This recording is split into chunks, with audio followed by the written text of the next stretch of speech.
Well, hello everyone. This is your host, Ravinda, at our new show on MZN Indie Radio called Minding Our Black Business.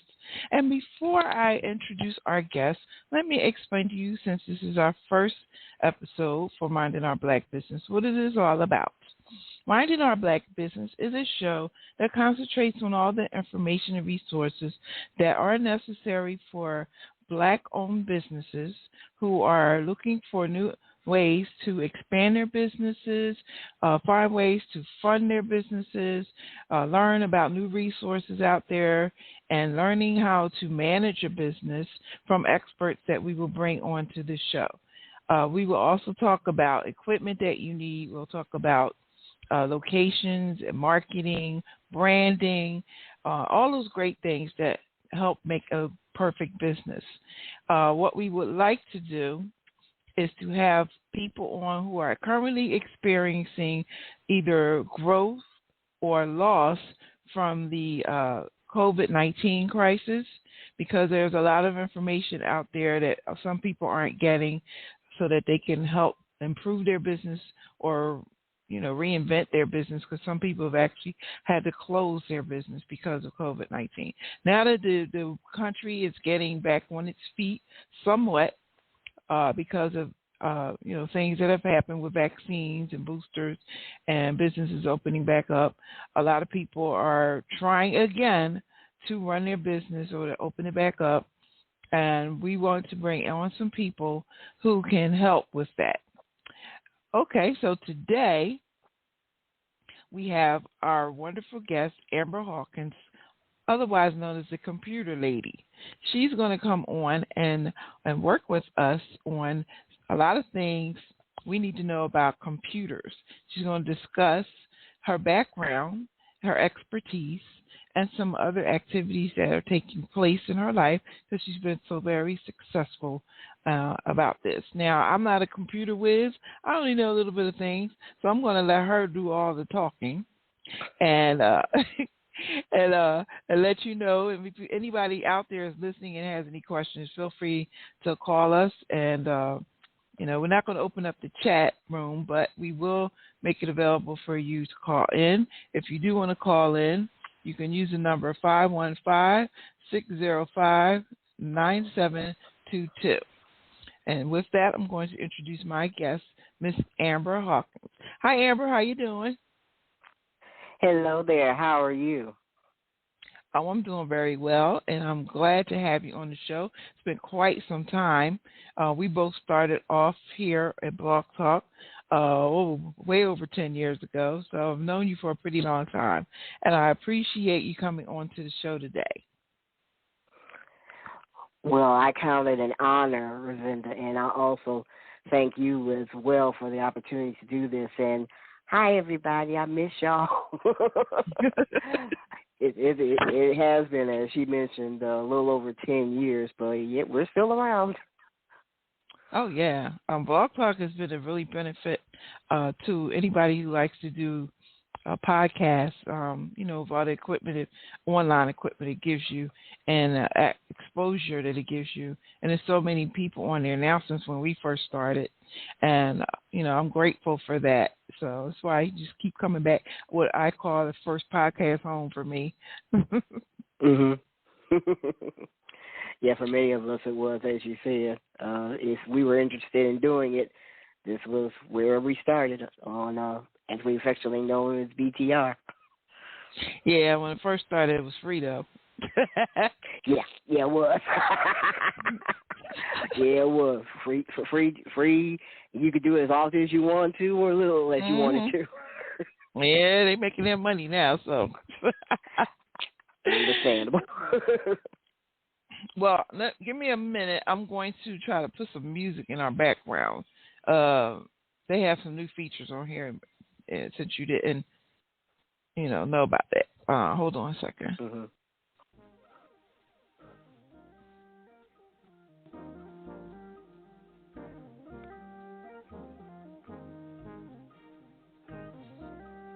I don't know if I want to use that one. It just have to work. All right. So, let me first start with having you introduce yourself again and just giving us a little bit about your background. Well, again, my name is Amber Hawkins, hailing out of Toledo, Ohio.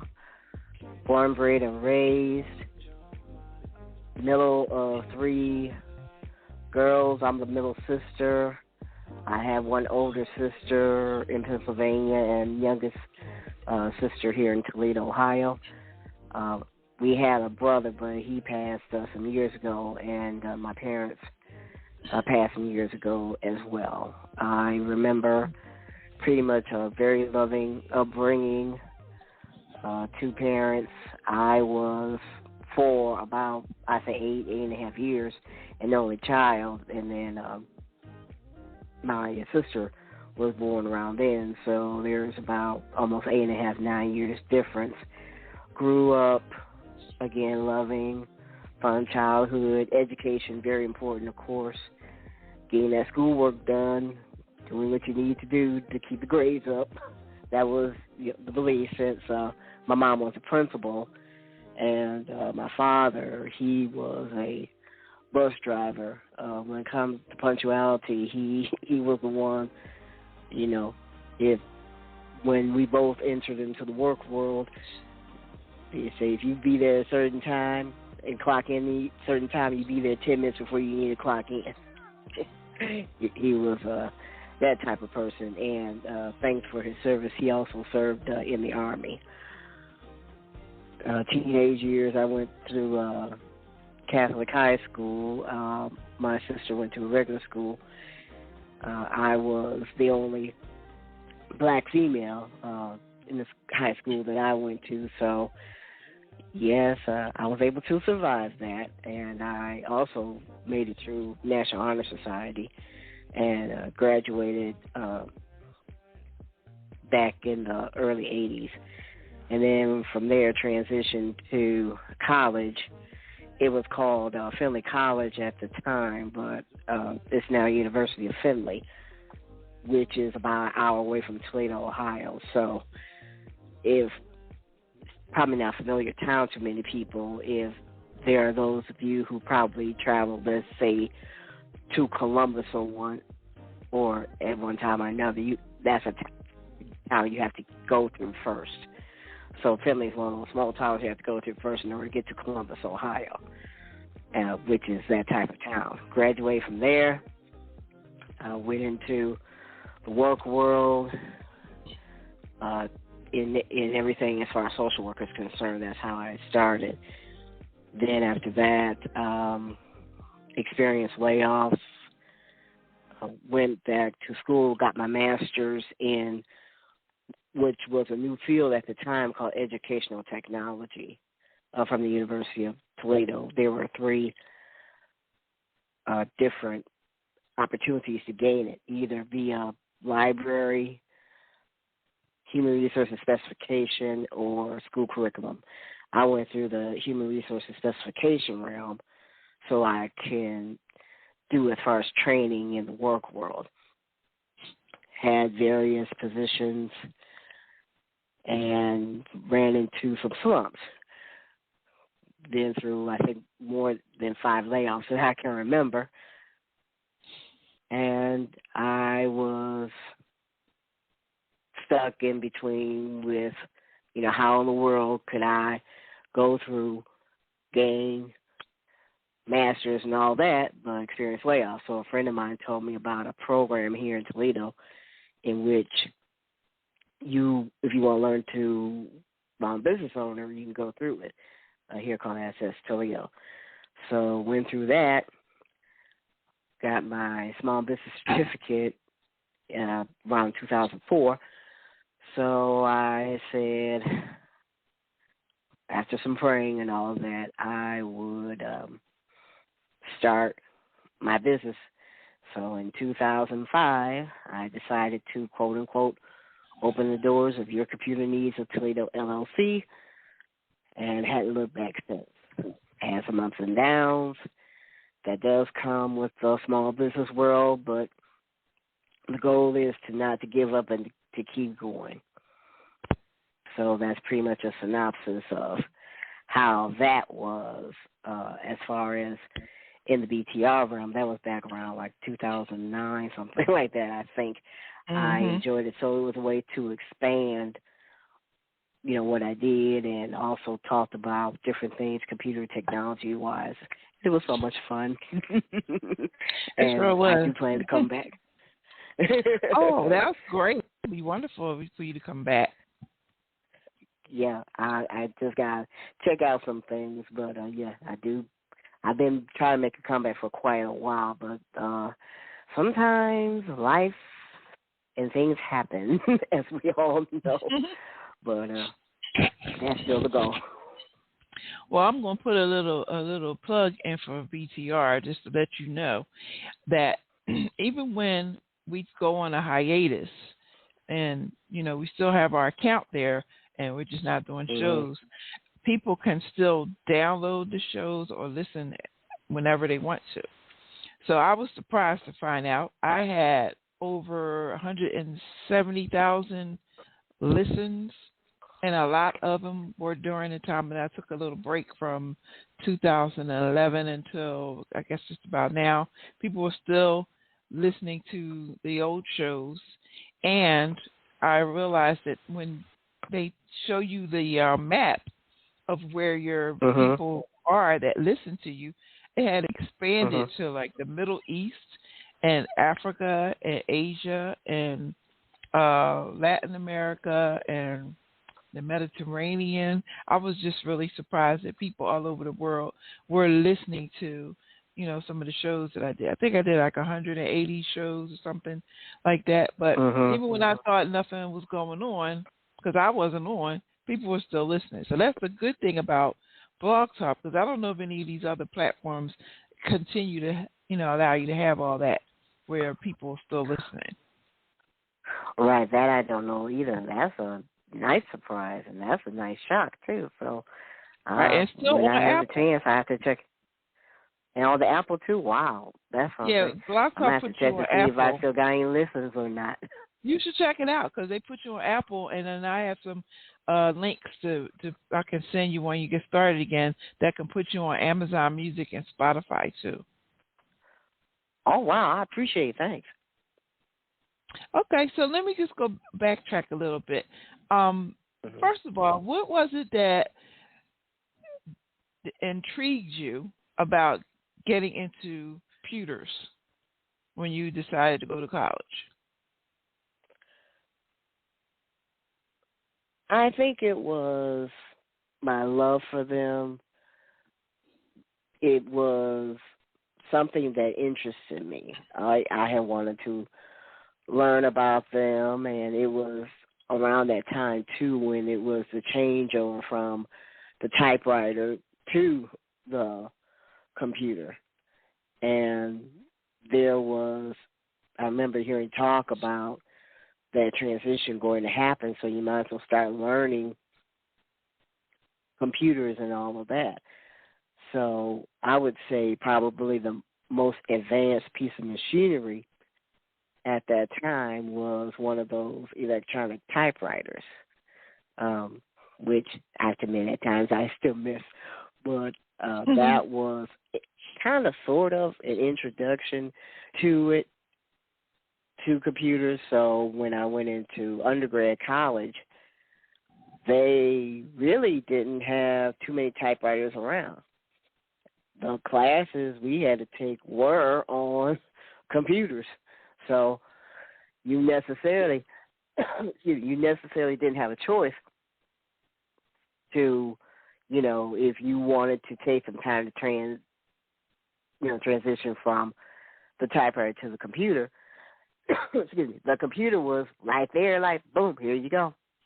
But they did offer classes in learning how to use them because they were fairly new at the time. And it was a new machinery to everyone. It's like, okay, how do you do this? How do you do that? Whatever. And come to find out, in learning computers, how much easier, especially to correct mistakes. And I was like, oh, this is so cool. all of that. And I was quite excited at the time. So I'm sorry, go ahead. Do you remember when they had WordPerfect? Yes. On the I computer? remember that.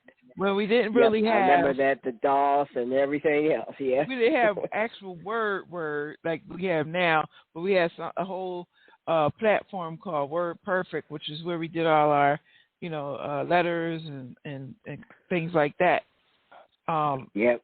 That was crazy because I had to teach a class in WordPerfect of senior citizens, and it was so challenging to learn about a computer and to have to work on WordPerfect at the same time. Right. Yeah. That because at the time that was more on a what would be called like an IBM or PC platform. The college that I went to, they had the Apple Macintosh, like the Apple Writer 3 and all that. That's what it was called at the time. So a lot of my computer beginnings were on an Apple Macintosh.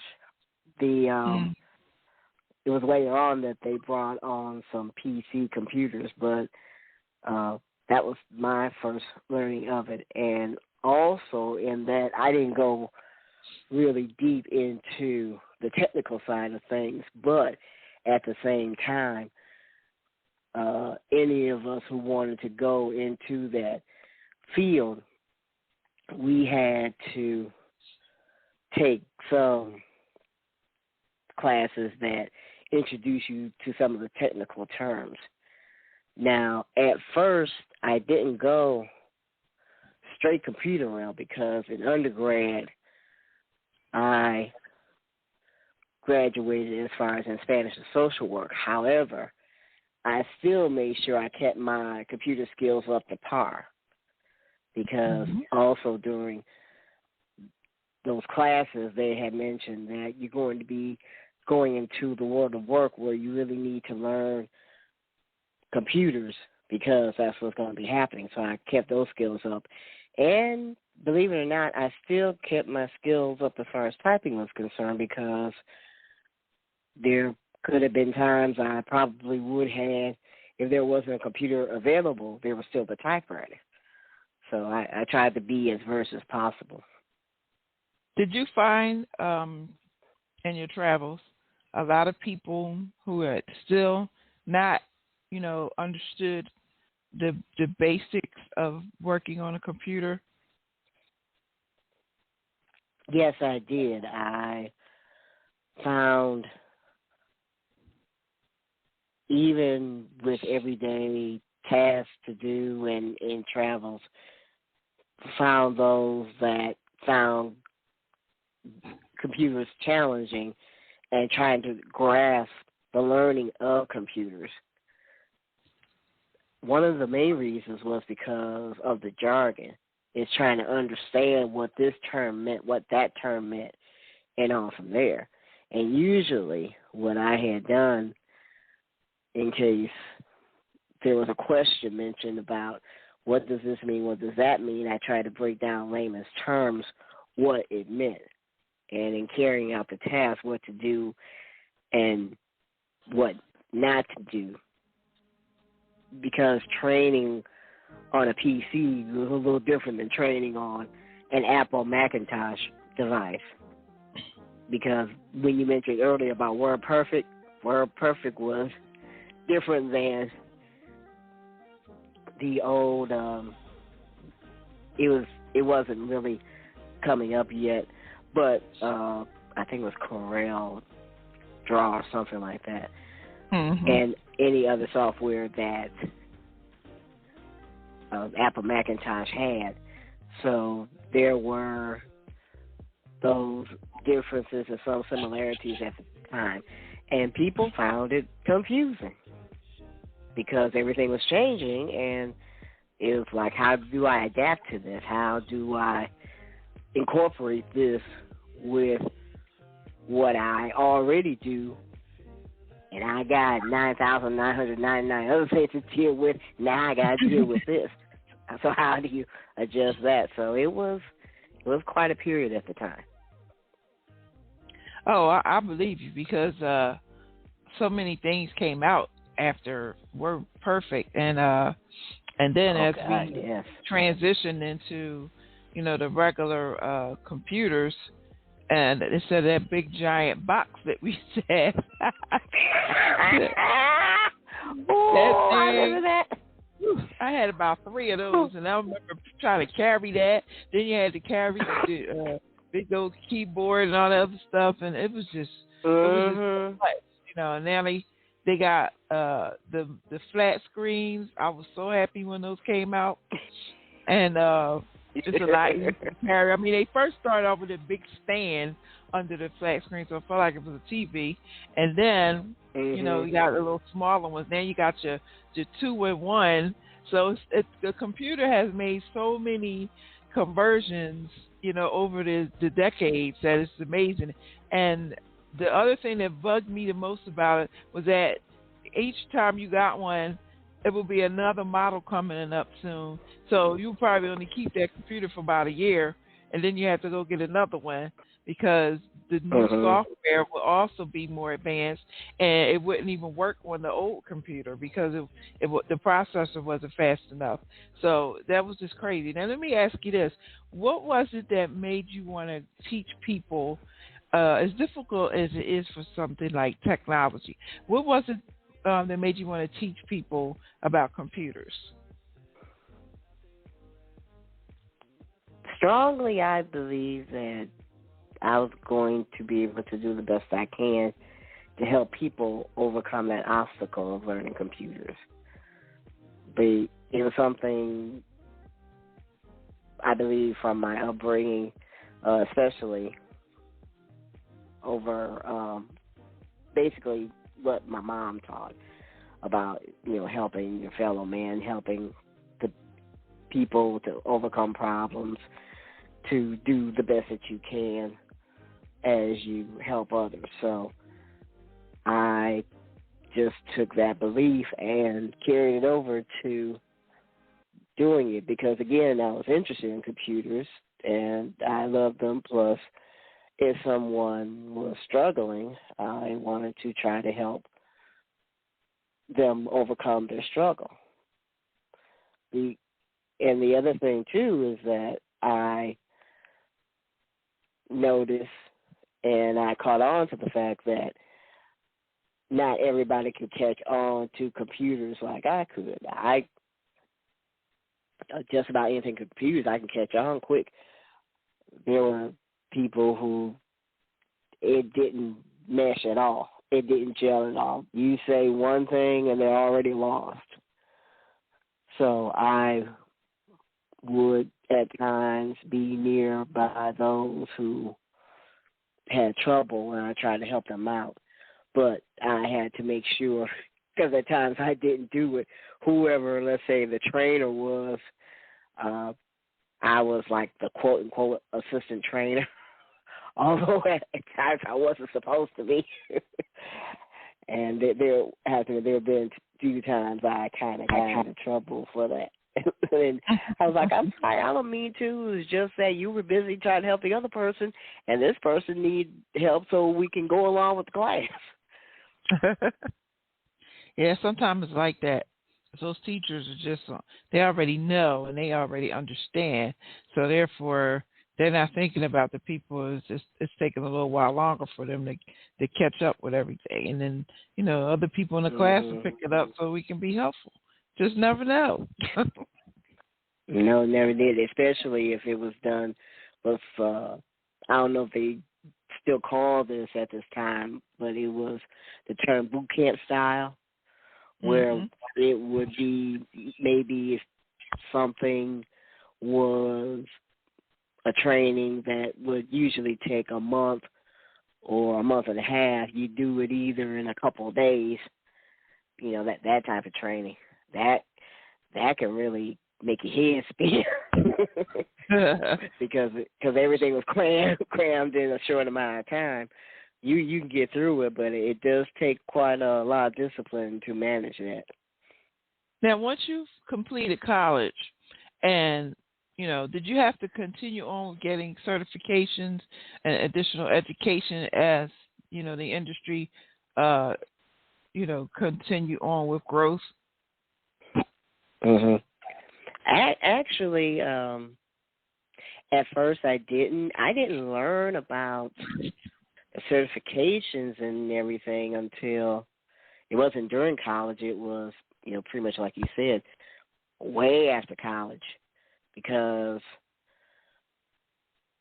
as I continue keeping my computer skills up to par, that's when I started learning about getting certifications, learning about what I needed to further knowledge as far as computers are concerned.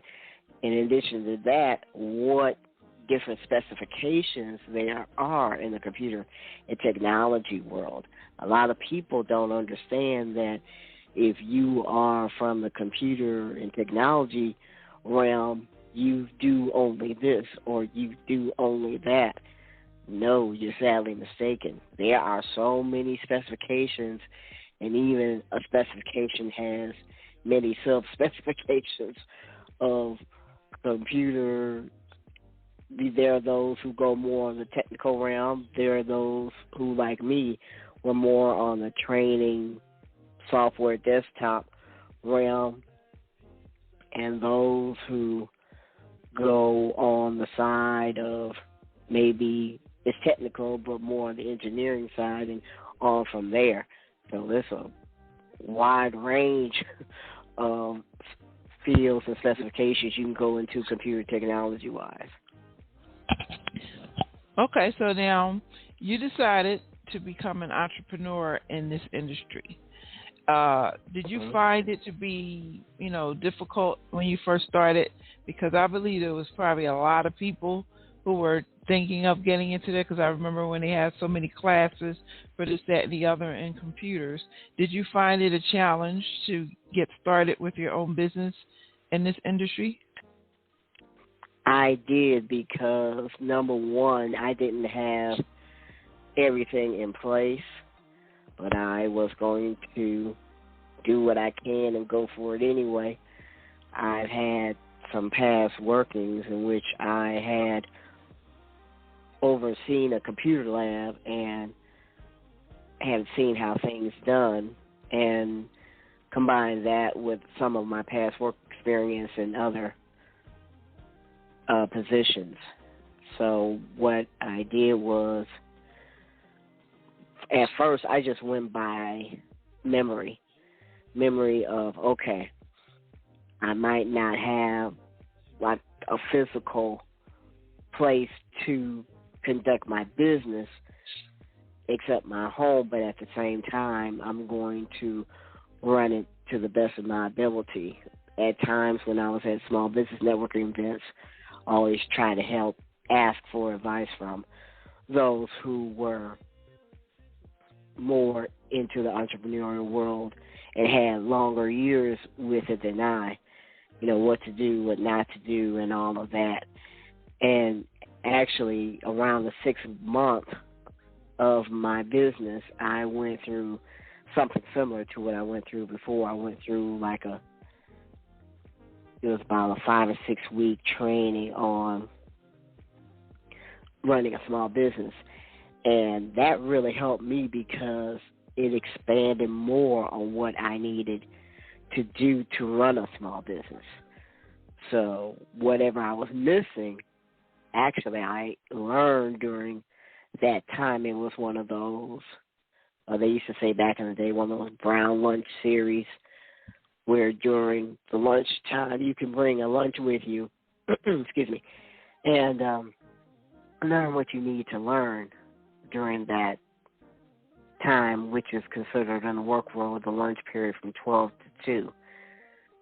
So I went through that, and it helped me, and it also let me know how much further I had to go as far as knowing how to run a business, because I'm just getting started. We're just getting started. I was laid off. It was like, okay, I gotta make some money somehow. And I went for broke and went for what I know. I totally understand that. Now, you probably, went through a lot in getting started. Did you have any trouble in finding the funding for this type of business to help you along in getting started? I did because, one, the unemployment was getting low. Number two, I couldn't expand it. I was told, nope, sorry, you expanded it the maximum numbers you could. I was still laid off, and at that time looking for, something, and still getting the rejection letters and rejection calls and rejection, that was around that time, the rejection emails and all of that. I'm like, well, you know what, let me just keep going. And I slowly but surely started getting customers and all of that. As far as trying to get loans, that didn't work out because, hey, I was a new business. They didn't know me. And I had my business plan ready at the time. I was, too much of a risk. How was I going to be able to pay the loan back? And I even had a plan on how I was going to do it. But because I was a new business and I didn't have experience, I didn't have traction, according to what they said, it was difficult. My parents, helped out the best that they could and, provided funds, which I'm grateful for. But even even they got to a point, especially my father, like, okay, I understand, but, this thing needs to make some money and all of that, which was true. So I learned also the real true value of a dollar, how it is as far as if you're an employee versus how it is when you're an entrepreneur. You really have to make sure you knew how to make that dollar stretch, that $5 stretch, that $10 stretch, that nickel, dime, penny, or whatever. You had to learn to make it stretch, and how you budget it on the business side is different how you budget on the personal side. So I learned that, and there were times I had the customers. There were times that I went through without customers, but the one thing I was told by those who were seasoned entrepreneurs who I tried to hang around with as much as possible, it's when you're close to giving up that will test you. Because at your lowest point, you're going to want to give up. But if you want to be in business, you got to keep going. Now, let me ask you this. Given the challenges that you had and your business and working with computers, what kind of opportunities did you come across now that you're kind of seasoned in this industry? I came across those contracts that were great and those contracts that didn't quite work out so well. But at the same time, I came across, I'll do both. One was the first time that I had a state contract, although it didn't go quite well. I did have the chance to know what was involved as you go, what I say, higher in gaining contracts and gaining such opportunities, in which I did computer training, and also how evolution-wise the computers were changing. as each opportunity came, it showed a different side of how the computer world was going to be. And then there were times when I had contracts, which I would say a couple of my most successful contracts. There was one in which I was doing a training for a large company in town when Windows 7 was first coming about and changing from Windows Vista, the operating systems. For those who don't know, I did a comparison contrast training about Windows 7 versus Windows Vista, because the company was going to change, or was thinking of changing into Windows 7, but they weren't exactly sure, so they wanted to find out about it. And the one thing in that contract that kind of bothered me, but it educated me at the same time, they wanted a printed copy of the PowerPoint presentation that I did. So, I did that, and I had my business name. So they said, this is great except for one thing. You're considered a subcontractor. I hadn't heard that term, and that was a new term to me. And I said, I know on the form you list me as a vendor. They said, yeah, the vendors are the subcontractors. We know you did the work, but in presenting it to the training, it has to have our name and logo on it and not yours. And that took me by surprise. And I thought to myself, did I sign it? Wait a minute, is that on the contract? I double-checked and looked and all of that.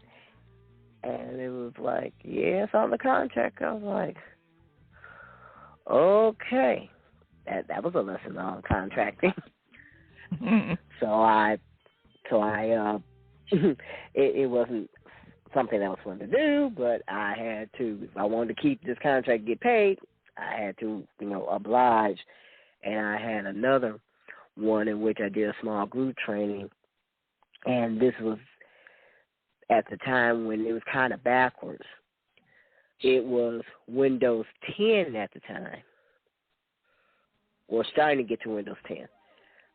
And the training that I had to conduct to the people, they still had Windows XP on their computers.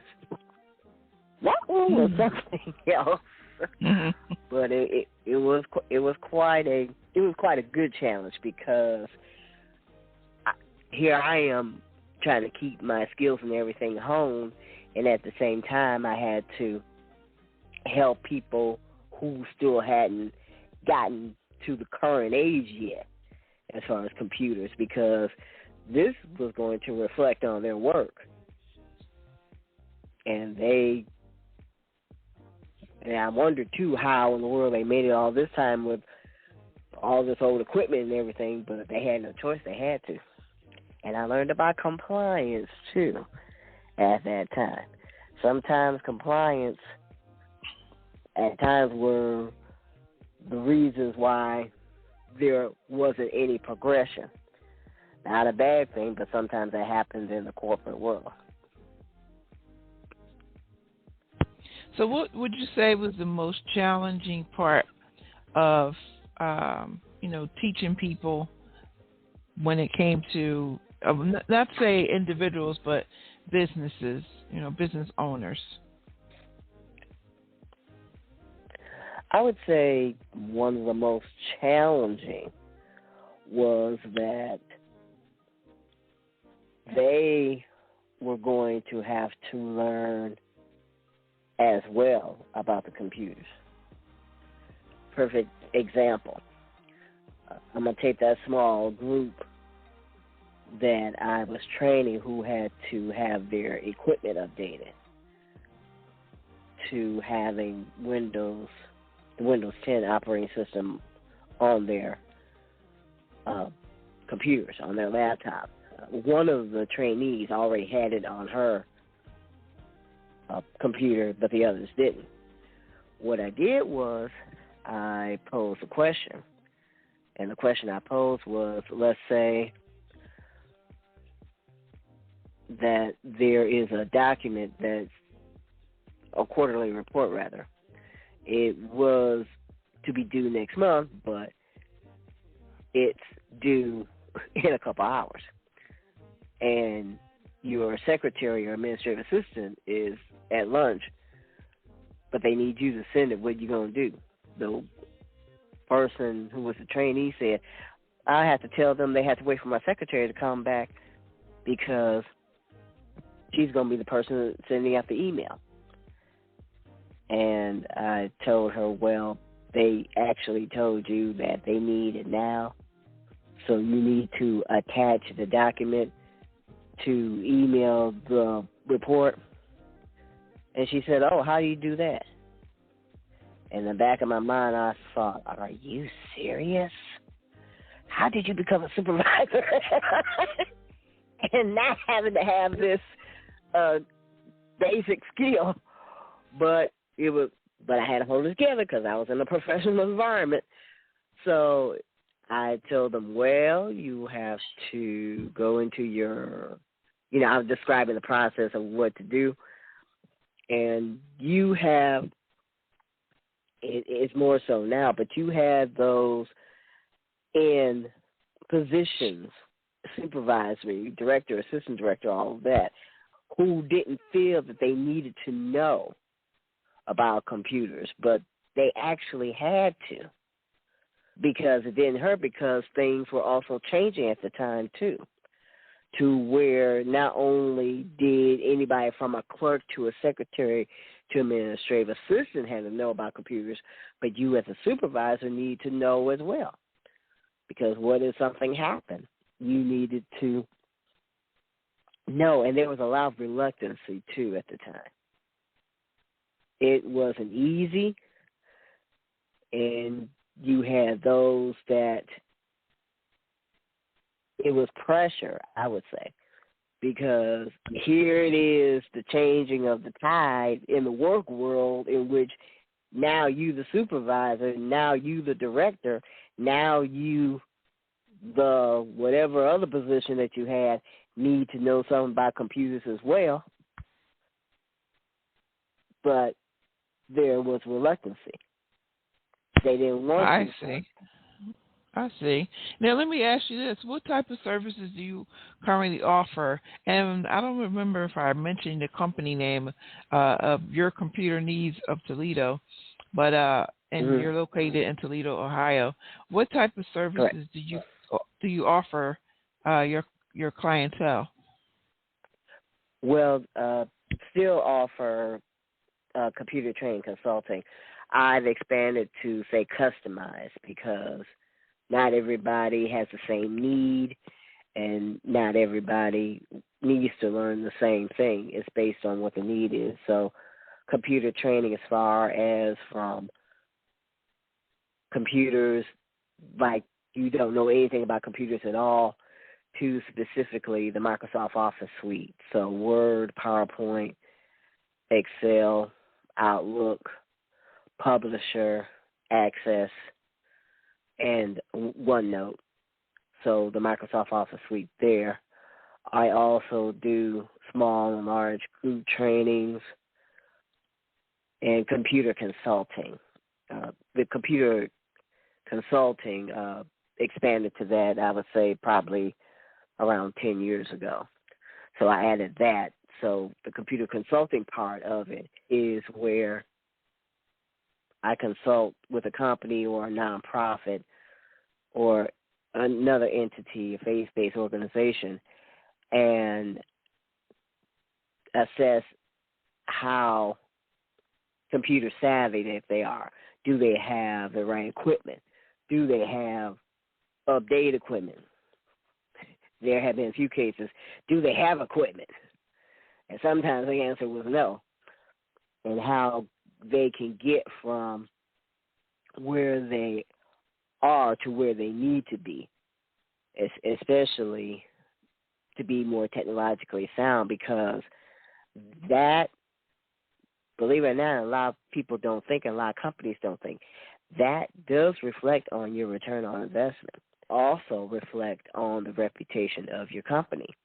Because if there's a task that can't be carried because someone is not computer literate enough to carry out the task, that's a problem. Now, we have had a lot of issues with COVID-19 for companies that have had to either close or have all their employees work remotely. Can you provide some advice for a small business that, wants to work remotely as per se, working from the office, because some people are still not comfortable going into a public environment?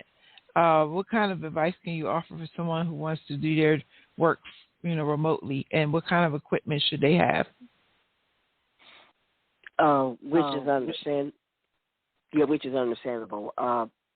For working remotely, working from home, one, you'll need to have a laptop, of course.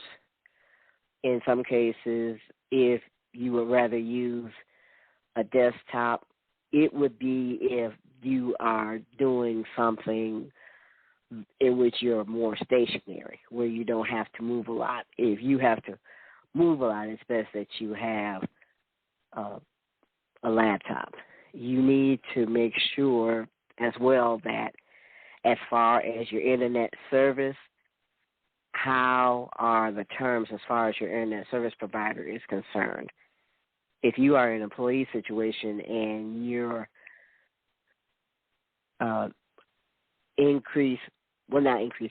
your speeds as far as uploading and downloading of anything, materials, do they meet that specification? Because some workplaces have those particular requirements. Depending on what you're doing, you may need a specific landline type of phone and a headset. And definitely you need to have a quiet area to perform the task. In some cases, and it has expanded to where if you're doing chatting as part of your employment or as part of your business, it's not required as far as whether the background noise is a lot or not, because it's considered one of those non-phone opportunities.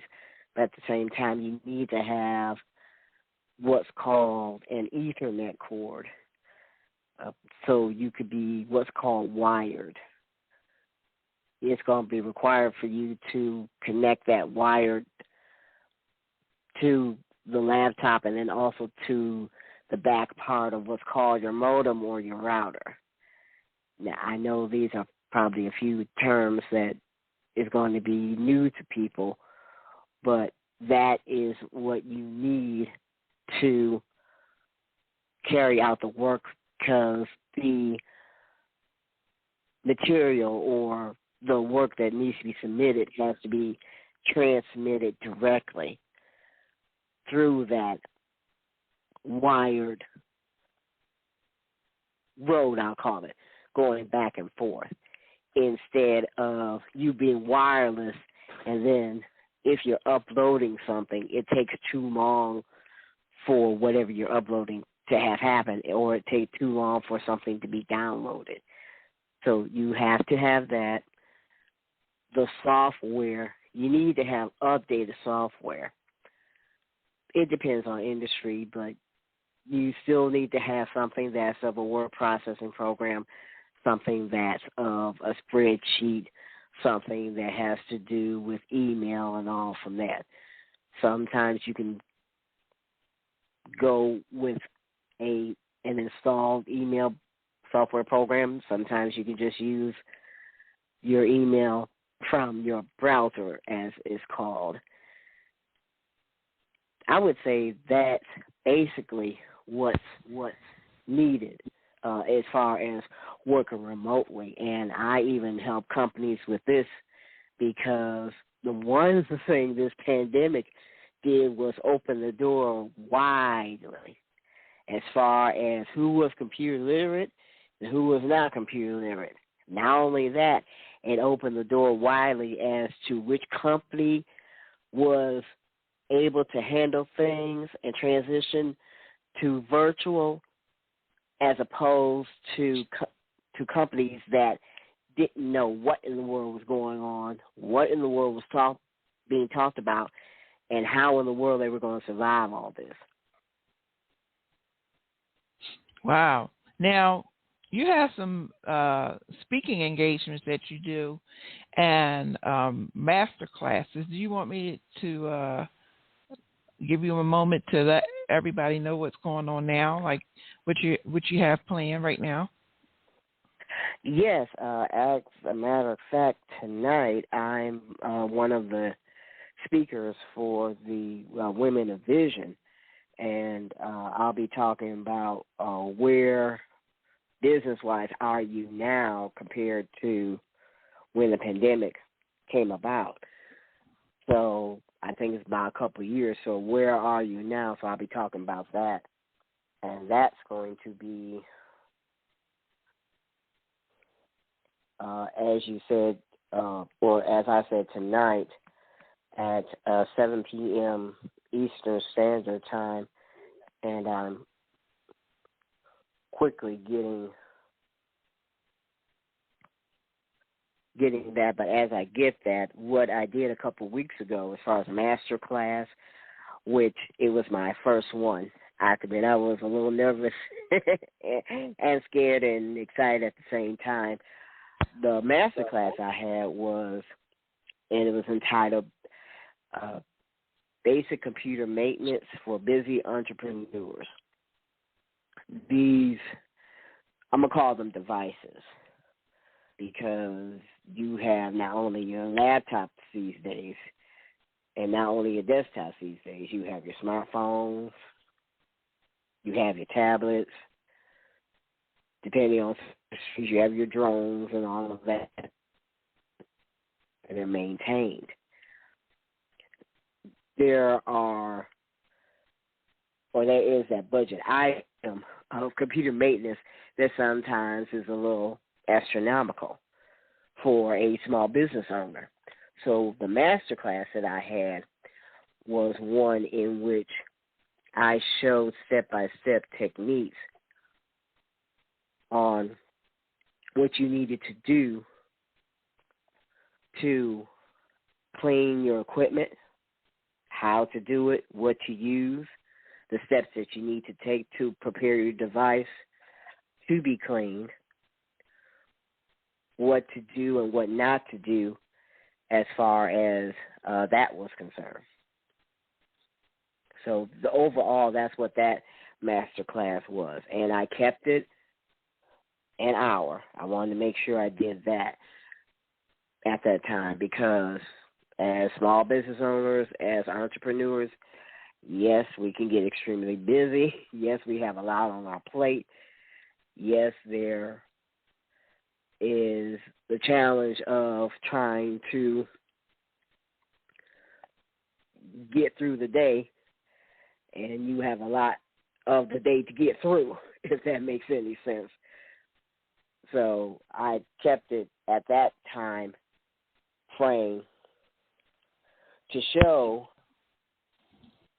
that, yes, you can do what you need to do, and these are the simple steps that you can take in order to maintain your investment, because actually that's what it is.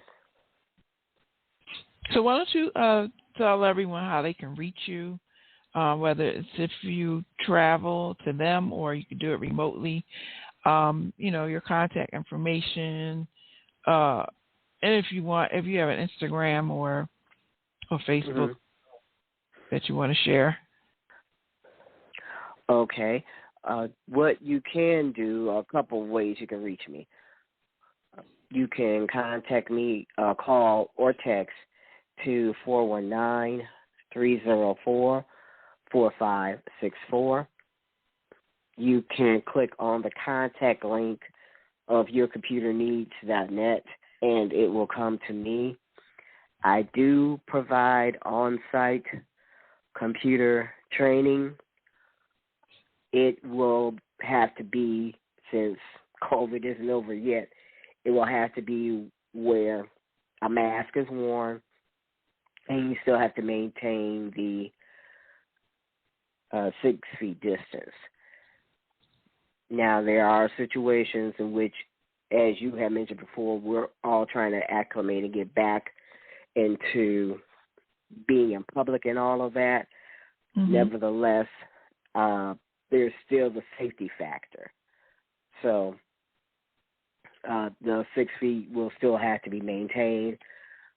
I do virtual training, and I have done that. As far as flying in, of course, I'll have to see what the COVID rules are for, depending on what state and city I would be traveling to, and also understand that the travel cost is part of the contract, that cost will also have to be included in that. But, yes, I would come, but we would still have to do the